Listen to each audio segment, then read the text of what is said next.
All praises to Yahweh Bahashem, Yahweh Shai. Let's get right into this video. One day after the US captured a ship used to transport oil from Venezuela and Iran, Iran has seized a tanker carrying 6 million liters of oil in the Gulf of Oman. The Iranian Revolutionary Guard Corps boarded the vessel overnight Friday, detaining 18 crew members from India, Sri Lanka, and Bangladesh. Iranian state media claims the tanker was carrying smuggled diesel fuel and had deliberately disabled its navigation systems. But the timing is impossible to ignore. This move comes just 48 hours after US forces seized the Guyana-flagged tanker Skipper off Venezuela's coast, which Washington said was transporting sanctioned oil from both Venezuela and Iran to fund Hezbollah and the IRGC. The US operation was ruthlessly efficient. US Coast Guard helicopters boarded the Skipper, finding it had spoofed its location for over 80 days to conceal ship-to-ship transfers. The vessel was headed to Galveston, Texas, where its crew would be released. Venezuela's President Maduro condemned it as international piracy. Now Iran's retaliation is equally bold. The Gulf of Oman tanker seizure mirrors previous Iranian operations. Last month, they seized a Marshall Islands flagged vessel, and in November, an Eswatini flagged ship. Tehran denies these are retaliatory, but the pattern is clear. The question is Iran's seizure just legitimate anti-smuggling enforcement, or is this direct retaliation against the US? Drop your thoughts below. Alright, so as you can see, it says right here in the description, tit for tat moves being made on the world stage, right? So, as you already heard, this is about the oil tanker that was seized not too long ago. Now Iran is getting their tit for tat, and you're going to constantly see this actually. You're going to see America doing things to make other nations mad, and other nations are going to retaliate, because really Esau is the one who actually instigates pretty much everything, right? So what you're going to see is that these nations retaliate, and Esau, also known as the American Empire, get mad about being retaliated against, and eventually this is just going to bubble up. Of course, this news, yeah, it's definitely a domino in the plan, or a domino in what's going to happen. It says in Matthew chapter 24, verse 6, and you shall hear of wars and rumors of wars. See that you be not troubled, for all these things must come to pass, but the end is not yet, right? So the thing is, we hear these things, but you know, this eventually will just lead to World War III. And we know that before the conclusion of World War III, the CHIP needs to come, right? So really, we're going to be hearing a lot of this stuff. And in the meantime, while we hear war news and tankers and, I don't know, perhaps ceasefires being broken, we're going to see gold and silver jumping up in price, right? Of course, know that this is not the end. So they're here. It's in the fifth verse in Daniel chapter 5, verse 5. In the same hour came forth the fingers of a man's hand, and wrote over against a candlestick upon the pleister of the wall of the king's palace. And the king saw the part of the hand that wrote.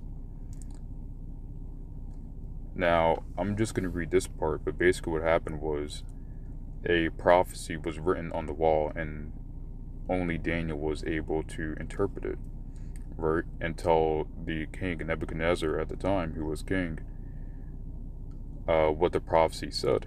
And basically it was the judgment Nebuchadnezzar was going to receive. Now, the reason I brought this out is because America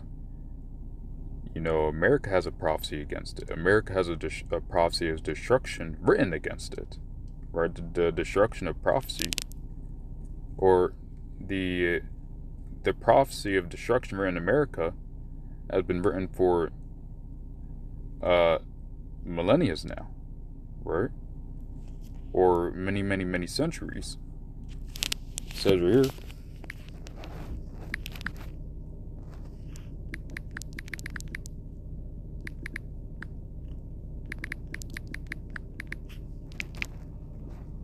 Right? Revelation chapter 18, verse 10. The reason I also brought that is because with the prophecy that was written on the wall in the king's palace, when it came to Nebuchadnezzar, was that the prophecy absolutely came to pass.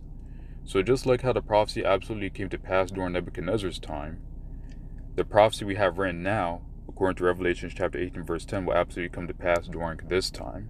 It says, standing afar off from the fear of her torment, saying, Alas, alas, that great city Babylon, that mighty city, for in 1 hour is thy judgment come. Right. Verse 11. Alright. But you get the point. In 1 hour, verse 15, the merchants of these things which were made rich by her shall stand far off for the fear of her torment, weeping and wailing. Right? And basically what's going on, it says right here, verse 17, for in 1 hour so great riches is come to naught, and every shipmaster and all the company and ships and sailors, as many as traded by sea, stood far off. Right? So this right now, from Revelation chapter 18, verse 10 to 17, we see how America is destroyed in 1 hour, because Mystery Babylon is America, right? And we know that it specifically describes this Mystery Babylon. It says that this Mystery Babylon is decked out with gold and has made merchants rich, has made people who trade with it, Mystery Babylon rich, decked with gold and silver, for it to eventually be destroyed in 1 hour. And it's a prophecy that will absolutely come to pass, right? So this is a very comforting scripture, right? So I just want to say, I hope this lesson is edifying to the elect and hopeful elect, and the 144,000, and thank you to the elders and apostles and brethren who have helped teach me this truth, right?